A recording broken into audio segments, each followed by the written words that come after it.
Welcome to plantation info.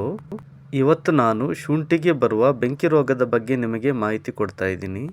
ಇದನ್ನು ಪೆರಿಕ್ಯುಲರಿಯಾ leaf spot ಅಂತ ಕೂಡ ಹೇಳುತ್ತೇವೆ. ಅಂದರೆ ಪೆರಿಕ್ಯುಲರಿಯಾ ಅನ್ನೋ ಫಂಗಸ್ಸಿಂದ ಇದು ಬರುತ್ತೆ.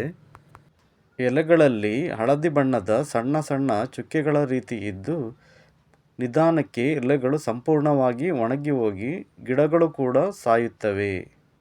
ಇದರ ನಿಯಂತ್ರಣಕ್ಕೆ ಶಿಲೀಂಧ್ರನಾಶಕವಾದ ಪ್ರೋಪಿಕೋನಜೋಲ್ 1 ml 1 ಲೀಟರ್ಗೆ ಅಥವಾ ಕಾರ್ಬೆಂಡಾಜಿಮ್ ಮತ್ತು ಮ್ಯಾಂಕೋಜೆಬ್ 2.5 ಗ್ರಾಂ 1 ಲೀಟರ್ ನೀರಿಗೆ ಯಾವುದಾದರೂ ಗಮ್ಮಿನ ಜೊತೆಗೆ ಮಿಶ್ರಣ ಮಾಡಿ ಸ್ಪ್ರೇ ಮಾಡಬೇಕು.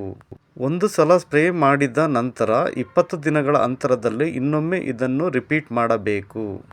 ಹಾಗೆಯೇ ಬೆಂಕಿ ರೋಗ ಬರದಂತೆ ತಡೆಯಲು ನೀವು ಸರಿಯಾದ ಪ್ರಮಾಣದಲ್ಲಿ ಮಣ್ಣಿನಲ್ಲಿ ಪೊಟ್ಯಾಷ್ ಇರುವಂತೆ ನೋಡಿಕೊಳ್ಳಬೇಕು.